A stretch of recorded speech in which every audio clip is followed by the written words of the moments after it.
journey is most simply defined as travelling from one place to another. For some of us, that journey looks like developing our skills and progressing in our chosen career path. For others, it's creating a family and taking each day in as you watch your children grow and begin to figure out life for themselves. Or maybe this journey is in exploring the world, literally travelling from one place to another. The point is that every single journey is different. And even though at times we can be divided by geography or colour, caste, language or religion, every life matters and every life is worth fighting for. To be honest, I never saw living in India as part of my life's journey, but as we all know, life doesn't always go the way we plan. However, now that I'm here, I can't even begin to tell you how exciting and rewarding this adventure has been, even with all the challenges and frustrations. I could drive up and down the busy streets of Kolkata 1,000 times over and still be amazed by the way that life is playing out all around me. And every single day we're seeing Offspring grow and develop in its visions and purpose, and more than anything, that's the exciting part. So with that in mind, let me flesh out for you the vision of Offspring. We see young women released from the bondage of human trafficking and welcomed into a safe, nurturing environment. Right now, as I talk, there are more slaves on our planet than at any other time in human history. 35.8 million people from all corners of the globe are forced to live without freedom. Men, women and children as young as 5 and 6 who quite simply don't get the choices in life that you and I sometimes take for granted. India is a source, destination and transit country for those sold into forced labour and sex trafficking, and that's why Offspring's journey has led us here into the city of joy, Kolkata. It's where thousands of women and children are victims of sexual exploitation every single day, and this is a journey that no one should have to experience. But we believe that this journey of exploitation and misery can change course. And as we partner with local organisations involved in the direct rescue of women from sex trafficking, Offspring's role is to facilitate the transition from rescue to recovery. We're not a long-term residence, rather we're a place to build women through education and skill acquisition, encourage women through counselling and community, and empower women through employment and social integration. We see these young women instilled with hope for the future, equipped, educated, and confident in their value as precious individuals. I spoke with a girl once about what it meant for her to be free, and although she was so thankful not to be in that same position anymore, she couldn't help but wonder where she was going to go and how she was going to continue to support her family.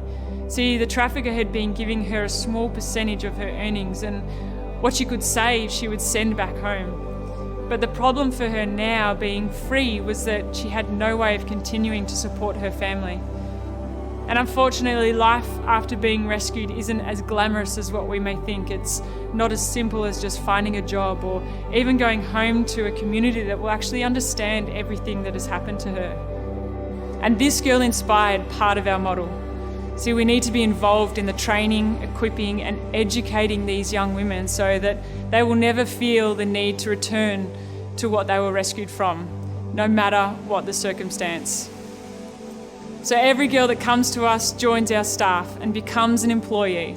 She comes to work where we help train her up in the ways that will be useful for her restoration and reintegration, helping her rebuild her life outside of the Offspring Group home. And we're not about employing the highly skilled and educated. We're just about giving those who have never had that opportunity a chance to succeed in life. We see people in prosperous nations like Australia being made aware of the horror and injustice brought about by human trafficking and inspired to be a part of the solution. Not so long ago, we were able to help someone out of a situation they were in with the idea of them paying us back over a period of time. And one day we were together and she was staring out the window with her back to me and she said, "Kristi, can I ask you something?" And I said, "Sure, what is it? You can ask me anything." And she said, "Why? Why would you do this for me?" And I said, "Why not?" She said, "You haven't really known me for very long, and what if I don't pay you back?" And as she turned around, I looked at her and I said, "I may not have known you for very long, but I trust you and I believe in you. And if you don't pay me back, then I suppose I'm the fool, but I'm willing to take that risk." See, this is where you come in. The more I live in a culture where poverty is a permanent resident of so many households, the more I feel compelled to challenge myself and our culture with the question, why not? Why not do something that makes a difference? Why not push back against the tide of human slavery? Why not take the risk in investing in the future of these young women? Because I promise you that the person on the other end of your support is absolutely worth the risk. You can be part of the solution. None of us will ever be able to comprehend the magnitude and global impact of human trafficking. Equally, none of us will ever understand the pain, the trauma, and the suffering experienced at an individual level. And never will we walk the journey that some of these women are forced to endure. But what we do have is the opportunity to make a difference. And the Offspring journey has had a great beginning. Your support, as little as $10 a week, will see us take the next step to employ a social worker and the house parents and vocational trainers to facilitate our first group home of 4 young women. So I'm asking you to join us, because when we come together and do small things with great love, we see amazing results, because every life is worth fighting for.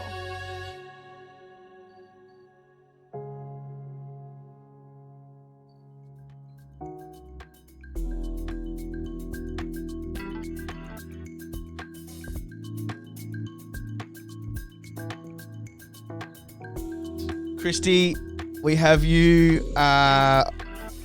Sorry, I was just on the. I didn't have my microphone on. I'm a little bit rattled at the moment. I won't lie. Welcome to Really Good Radio. Morning. I did warn people over the last 24 hours that this might be a triggering interview, but I did promise them that it is PG rated, so if you've got kids listening, have your parents there so you can ask questions or answer questions, but also have a shoulder to cry on. But I'm really appreciative of you providing your time this morning. And how are you today?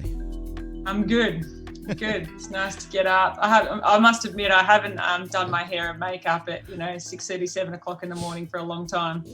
Well, to be honest, Kristi, I've known you for a long time, and I don't think, other than that video, I don't think I've ever seen you in makeup and your hair done. Well, it was a long time ago. But yeah, I do. I have enjoyed lockdown and COVID and just, the Ugg boots and the, just take up sort of style. What was it like?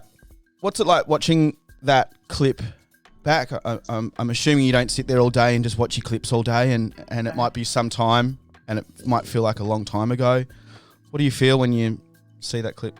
Yeah, I see that clip a little bit if, at speaking engagements or things like that, we show it because I suppose it gives a bigger view of who we are and what we do. But every time, particularly that end bit, when I say every life is worth fighting for, it's like chokes me up, because that's what I truly believe, what we believe. And, we don't work in massive numbers, but the numbers that we do have and the individual girls that we do have, we believe that they're worth fighting for. So it's what we do. It's incredible where it is now, and we'll probably get to that a little bit later. You've explained a little bit what drew you to India. Can you maybe elaborate that on a bit more? Where were you at the time when you really committed to this? When did you know that, I'm in? What were those early stages like? Yeah, I went to India first time when I was 19, and it's funny because just the other day Mum found my handwritten letters that I wrote home.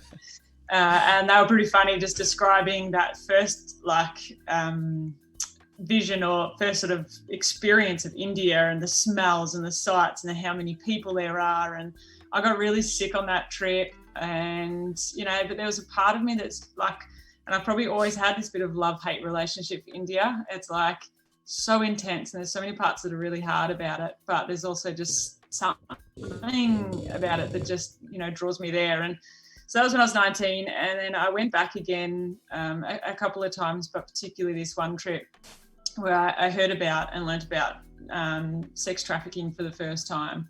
And that was, I think it just really hit me for six. It was just, I couldn't believe that was happening in our country. Around the world, firstly, that, people would buy and sell a human life. Like I think we live in probably a bit of a bubble in Australia, and at that age, I just didn't know what was happening. And so I think there was a bit of a process from there in sort of learning more about it, listening to different organisations, talking to people, and I ended up just going, I can't not do something about this. And I got on a plane to India, and I was freaking out the whole way.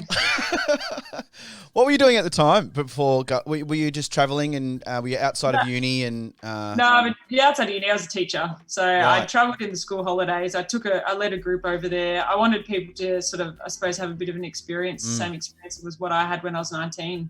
And see what's happening around the world, and guide them on that experience. So, we had a group, and we met this organisation who, rescues girls from sex trafficking. And so that's, Is that how you were introduced to it? I mean, a lot of people, I'm imagining going to India. Is it visible? Is there something like you're just looking around the streets and it's like, is it, when you see dodgy activity going around, you're like, those two are dodgy. Is it like that? Oh, or not so much. No, it's quite hidden. there's people everywhere all the time. So if you thought that, you just think everyone was dodgy. But you certainly see the extreme poverty, like that's in your face. So you see that, and even in one of my letters, I wrote to mum and dad about how I saw a child just lying there with a bucket next to him for money, and I had to stop and make sure he was breathing, because I thought this kid was dead. And so you see it. But in terms of trafficking, that's like the deep dark web. You don't see it. It happens, but it's not something that a guy's just going and stealing a girl from the side of the street. And so that's something I learned a lot more about, having lived in India. Well, right. So when you were there, were you aware? How did you? So when did you become aware of it? Did you seek out I'm imagining you're like, I want a bit of depth in my trip. I don't want to just sit there and eat coconuts off the side of the street and have curries and stuff. I want to know what's. Yeah, that definitely wasn't what the trip was about. No, I wouldn't have thought so. So start off with. So it was more learning about it, and then coming back home. I had my job, and then learning more about it here, and really just having this. I love my job. I love being a teacher. But really just going, there's more, and there's more that I've got to do. And so I essentially resigned from my job at school, and that's when I was like, all right, I'm going to see what this looks like. I ran a campaign to raise some funds to sort of go, I want to set up something in the space of anti-human trafficking, sex trafficking. And so I ran that campaign for a year.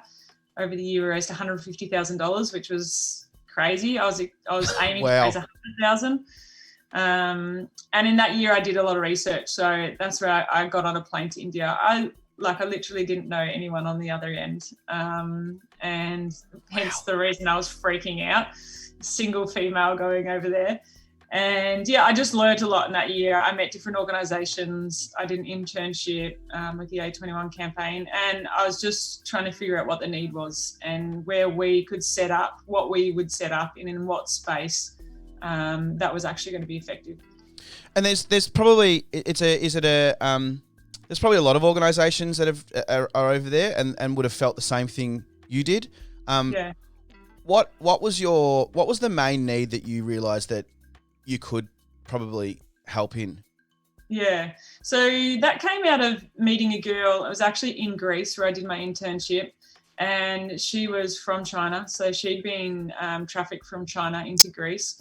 It was a one-child policy, so her family had a boy, and so she went and lived with her grandmother. And her grandmother then, for whatever reason, couldn't keep looking after her. And I don't know the full in and out details of what happened, but she ended up in Greece and ended up in brothels in Greece. And then she was rescued, and she came to the A21 shelter, and that's where I was with her. And then when it was sort of, I suppose, free, they were like, okay, now you're free, you can go do whatever you want. And she looked at me and she's just like, but I'm still like a baby. And I just remember that, it hit me, because I'm like, here's this 21-year-old who is said you're free, but has no skills, no education. She doesn't know where to go. It's like, there still needs to be so much more support for these girls. And so, yeah, we're set up as a vocational training centre where we work with 16 to 21-year-old girls that we want to go here. We want to train you in a skill. We have education every morning. We work with them in their one-on-one, in terms of their emotional support.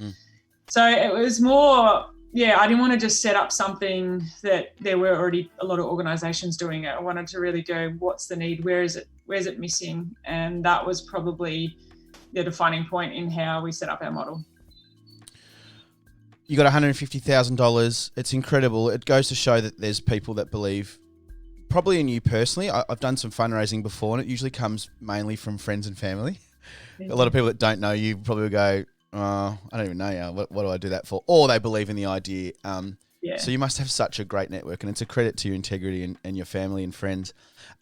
What did you do? What was the first thing that you needed to set up? Organisations might be really foreign to people. How do you set it up from being a school teacher, not ever having a foundation, assumedly, to creating? You got $150,000 of supportive money. What was the first steps that you needed to invest in? Well, the first steps, I was in the same point as what you're saying right now. I had no idea. The campaign, the setup was to sort of go, okay, we need to set up structures and we need to raise money to do anything, and that's what non-for-profits live off, and it can be really challenging. And so I just wanted people to invest into really the idea, the vision. And like you said, it was a lot of people from school, from my community that really got involved. And the first things was, for me initially, it was like, I don't even know where to live. Like, it was, I don't know where to live. And then I'm like, where do I find a staff member from? I ended up, setting up in Kolkata, and, Kolkata's got 17 million people. So you're like, surely I could find one employee. But how do you do that? It's like, I wouldn't know how to do it in Australia, so let's do it in India. Exactly. So I suppose it was just a lot of those, and then finding a place that we could rent to set up, the centre. So we spent 2 years before we actually had our first survivor of sex trafficking. 2 years of developing the model, developing our curriculum around education, finding the staff, training the staff in trauma-informed care. So, I didn't expect that going into it. I wanted to help girls straight away. But, and that's the learning process, learning a lot more that, we wanted to then end up building really strong foundations. So when we had our first girl, we actually knew what we were doing. Can you give any stats or some, what's for people that aren't ever going to go or probably won't ever, I would say it'd be a hard thing to go to India and just dig this information out.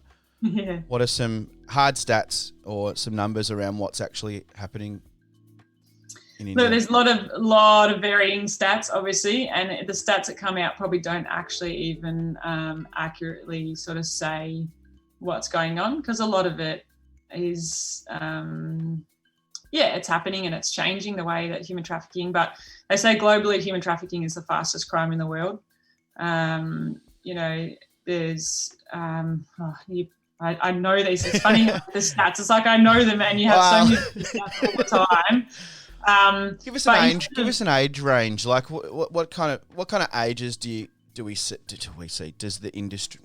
I've got to be careful what words I say. No, it's okay. It's a really hard one. It's okay. What are you seeing? What age range is involved in sex trafficking?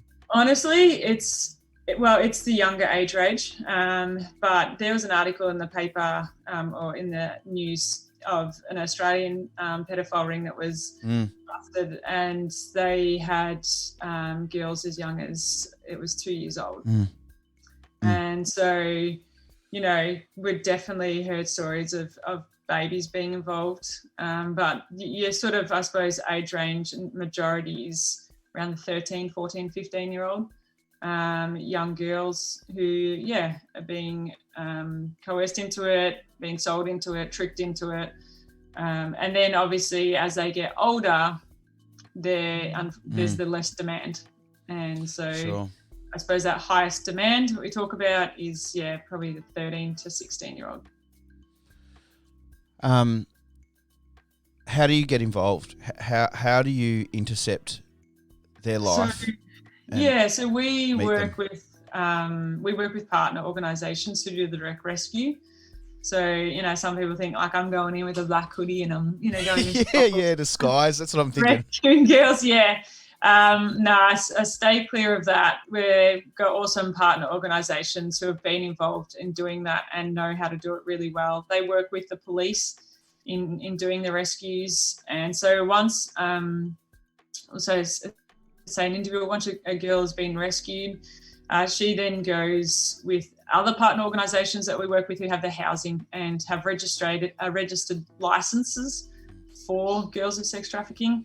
And then they work with us to go, hey, we've got this girl who's been in this situation and we think she would be really valuable for her to have some training and to go work with you and your organisation. And so we then have an actual interview process with her.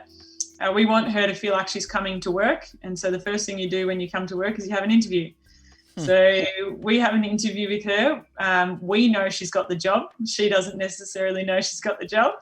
But we want to start straight away going, you are coming to work. We are paying you to come to work. And these are, I suppose, some expectations around being at work.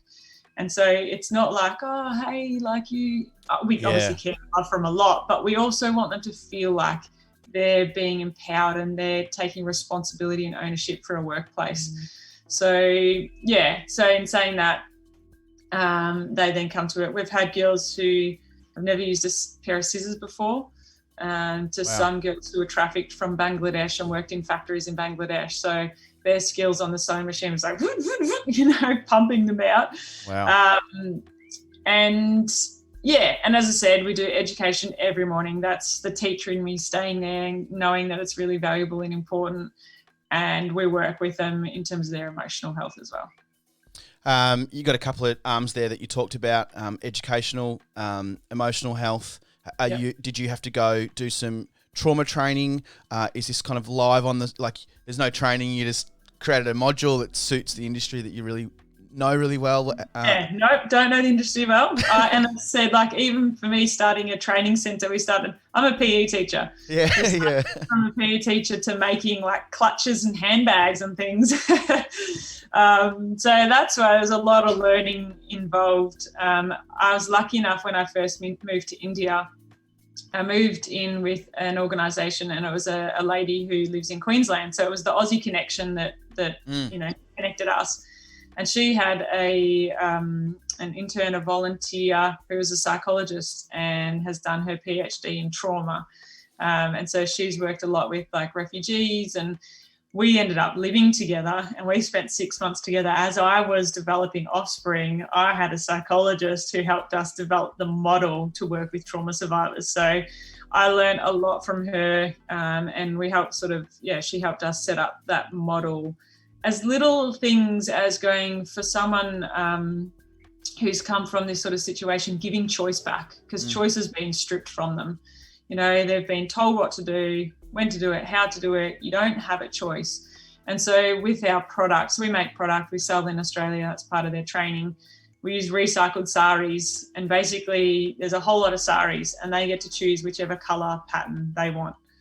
And I've had times where they'll tell me, no, you choose. I'm like, no, which one do you like, Yeah. And so little things like that I would never have thought of until, obviously having someone who's worked in that space, was teaching us and going, this is what we need to do to make sure we work with, trauma survivors effectively. So, that was a big blessing having her there at that time.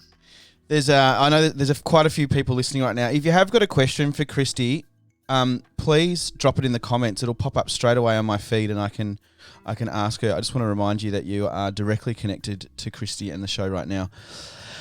That moment of first meeting your first person, your human that is no longer in that industry. Yeah. give us a snapshot. I'm sure it'll never leave your memory of that first time. Who was it, and how are they today? And yeah, it's the probably memories is I remember that first time I walked into, say, a government home, and that was sort of my first experience of sex trafficking, and meeting girls there, and that being a really, one of the reasons I came home and quit my job. And then I remember, having our first girl with us, and it was just like, there's that feeling of, I just want to do the best. I want to be the best for this girl. Like, I want to do everything we can to support her and love her and then instill value back into her life. And I think that's what we do really well, and what we train our staff and continually remind them is bringing value back and knowing and helping them know their self-worth.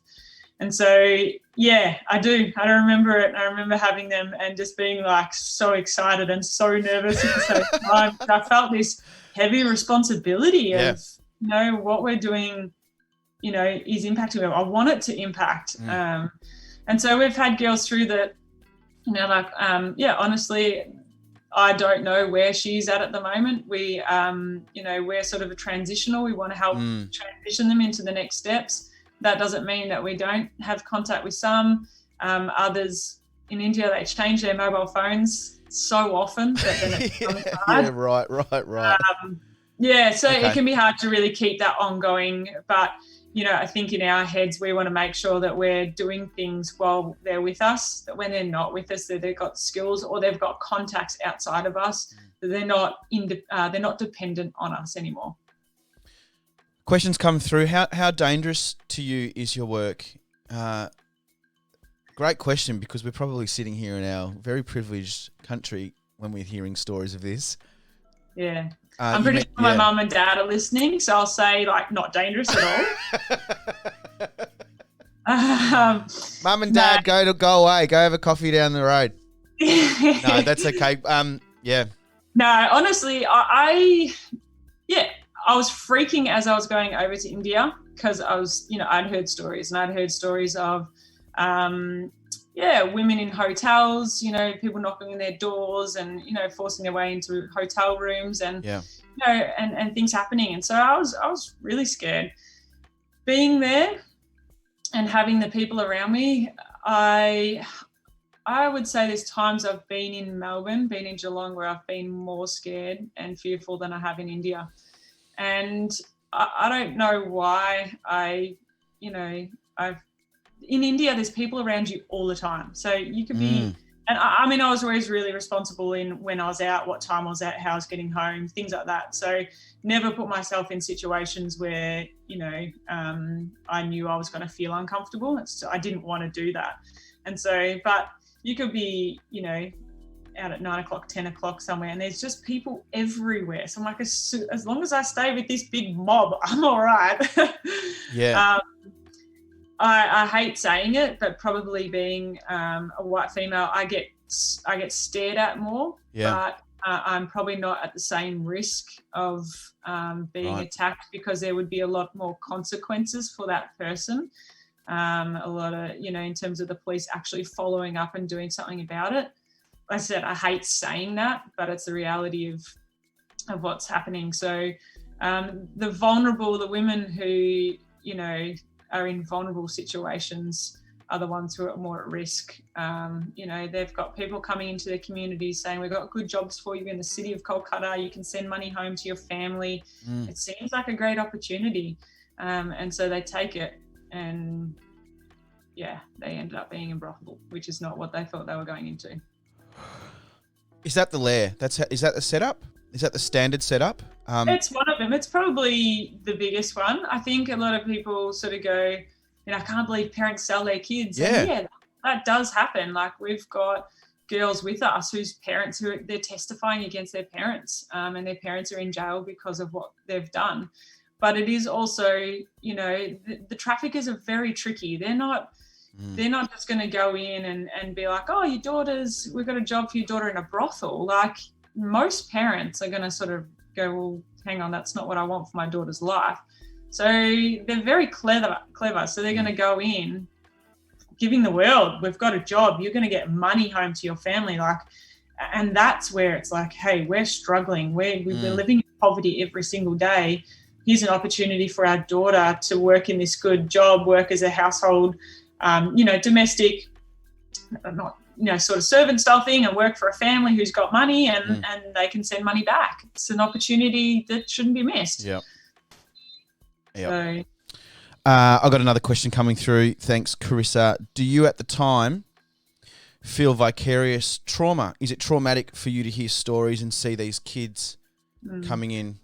That's a good question. Great That's question. a question from someone who knows what they're talking about. This is my partner. She's worked in Aboriginal communities, dealing with trauma community support. Yeah, so yep. Yeah, great language. It's definitely something that I've, again, at the time when I first went in, had no idea about and have learnt a lot of. And our the psychologist that we work with has, sort of, for our staff as well as myself, sort of given us tips, I suppose, and how to look after ourselves, because it's really important that we hear a lot of stories, and it certainly has affected me. Like, it's certainly put my emotions on another scale that I didn't think I had.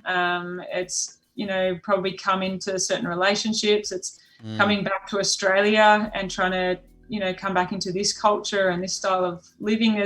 I've changed, and I've seen and heard things that I, didn't think I would have 8 years ago.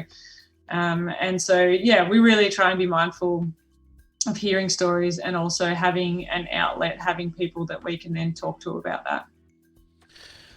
I was just going to try and dig up your post, but I can't do it quick enough. You just posted something recently, and I think I've seen you post it before, and it's probably worth repeating annually, because it's your journey is such a great way of explaining what you've been through and where you're at, and maybe helps people reflect on themselves. But can you summarize a little bit about, you said you've changed, you're a different person. A lot of people don't, I don't want to talk too much. A lot of people don't admit that, like, that they've changed so much. Like, a lot of people say, I haven't changed, I'm still me. Like, but the way you worded it and you described it, it was very real and very vulnerable and transparent. I really valued that post. Can you talk a little bit about who are you now and what's this done to you? And you asked me the questions that are going to make me tear up, Troy. That's what we're all... Hey, I was crying watching your video. It's your turn. Tears are fine on Really Good Radio. But go for it. It's a funny one, because I suppose if I had known what I'd gone through, what I'd learned, the change now, would I have done what I've done? Like, I got on that plane quite naively, not knowing the change, not knowing, all that I'd see, the challenges, the hardships, the tears, all that. And it's been, it's been super hard. Like, I've had plenty of nights, plenty of lonely days in India, really struggling, either just the emotion of it or physically, because I've been quite sick.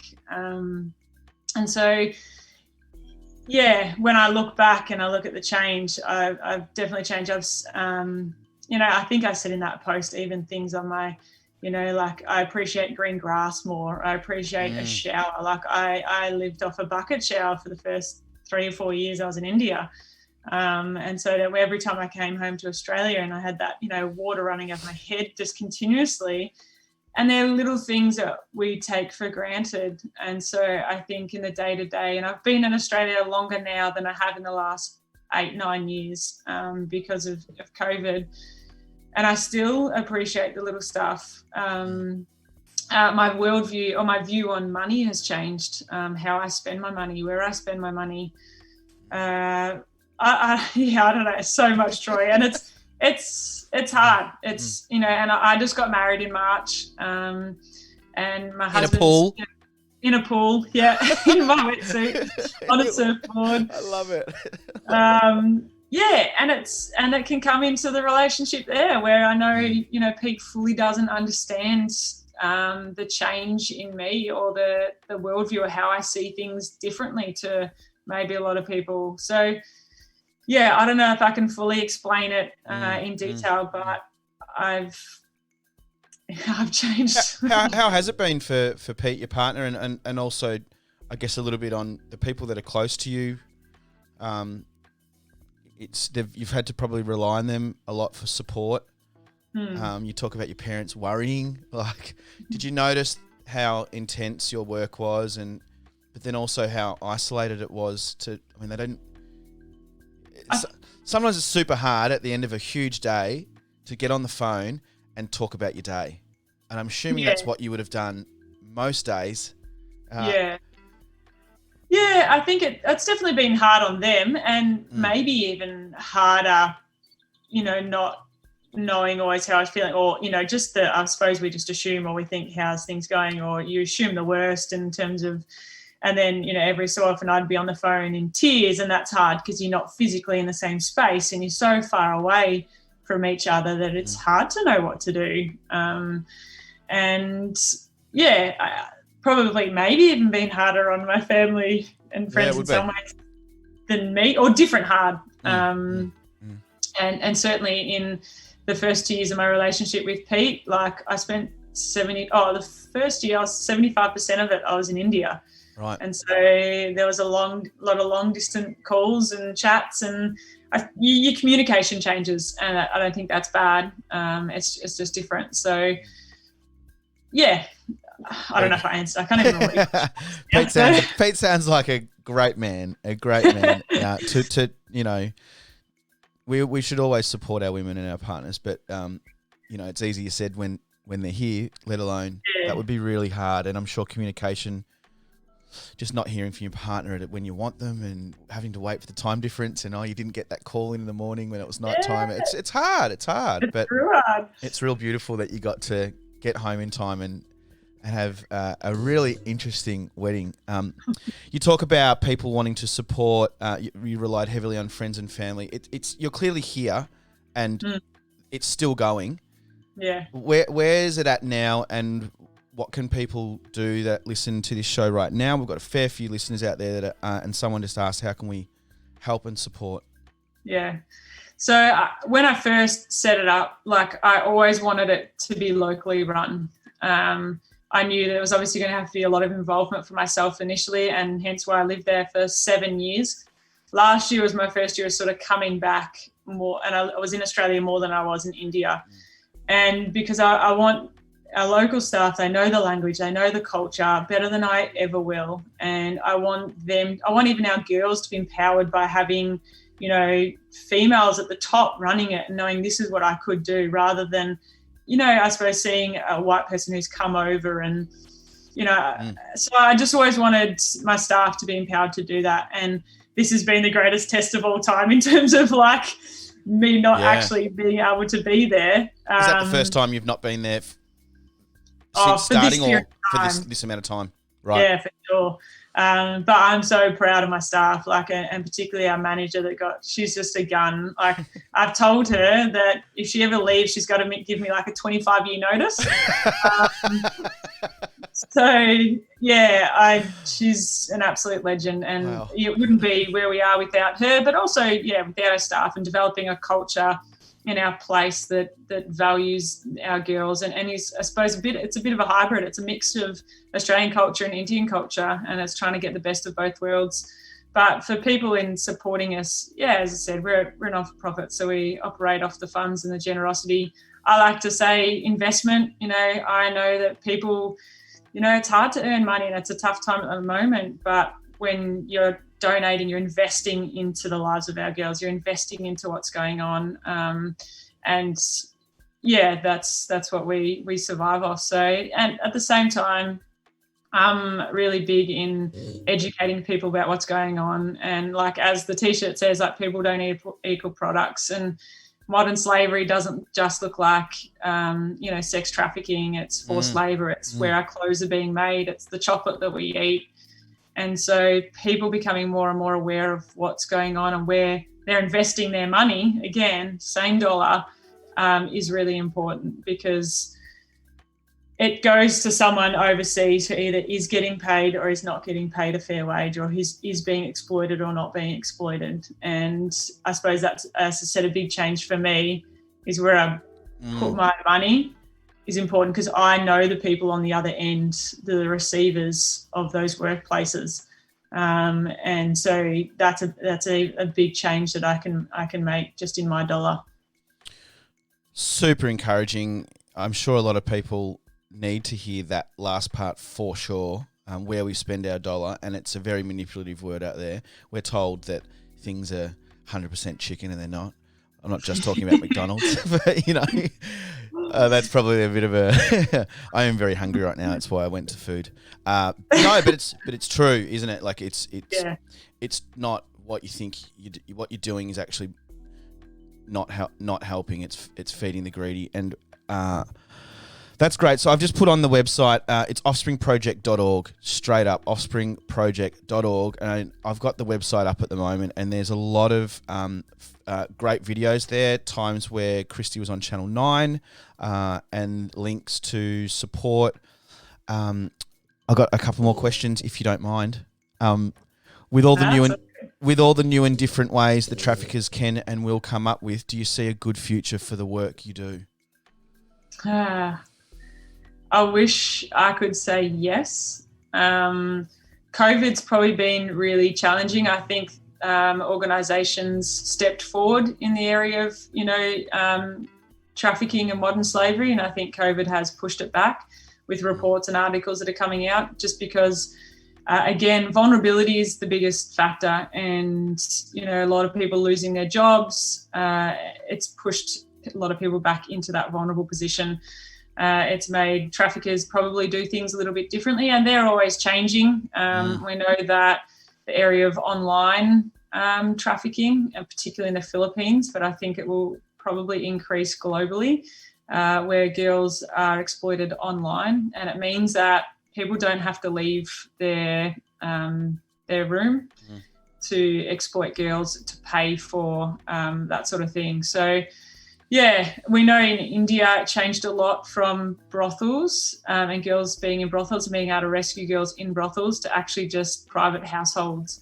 So someone having 2 or 3 girls in their household, and it being very much a private sort of gateway for men to come, and makes it a lot harder to then find those places, and the police, rather than actually going into the red light areas where they know there are underage girls. So, yeah, as I said, they are clever. They're business people. They want to make money, and so they'll do whatever they can to make money. And I suppose we've just got to keep being on top of the change, and that's what organisations like IJM are doing and do very well. I just want to quickly touch before we go. What is it that Offspring do? You mentioned a little bit. You make products, saris, and I'm sorry that I've only looked at it loosely, but go for it. Let me do talking. Yeah. No, I'm kidding. Bit of catwalk going on. Part of their training is that we make product, and we make product that we then sell in Australia. So that's a way in which we can, get money back into the organisation. So again, on our website, we've got some stuff there to see. We're going to be having a summer campaign of all our product that we've just got that will sort of launch soon. And yeah, we use recycled saris, we use organic cotton, and we want to make a product that, people love. It's all hand stitched, hand sewn on the treadle machine, and essentially, we've got a video there that explains it, but it's made by her for her. It's a byproduct of what we do. We make the product so that we can train the girls, give them the skills, and then we sell it to invest it back into Offspring. If you are watching the show, I'm visually on the back of my screen right now is some of the things. They're beautiful pieces. I'm not joking. I'm not saying that because Kristi's right in front of me. They're incredible. They're incredible. Really nice colours. Not real traditional, basic at Vic Market colours. It's well, all saris. Nice. So obviously saris, can come. There are some hideous saris out there too, but I put those ones aside. I don't know. So we try and make products out of the good-looking ones. Yeah, sure. You got cushy blankets, laptop cases, Ahana backpacks, Bollywood beauty, Kolkata kitty. It's all from recycled, organic, handmade products, empowering survivors. Perfect travel companion. This is cool. Hey, Kristi, I've got to keep rolling with the show. Thank you so much for educating and giving your time, which seems like you've been doing a lot of lately, but keep doing what you're doing. And I just really hope that people are going to respond and watch where your money goes. And if you got a little bit of loose change, give it to the Offspring project. It's going to Kristi's project, which we can trust. That is the best. Thanks so much. Thanks, Troy. Thanks for having me. Sorry I didn't get the intro song, but it's going to be the outro song. Yeah. Hey, Pete, if you're listening, good request. Bring the Funk by Ben Harper. Thanks, Kristi.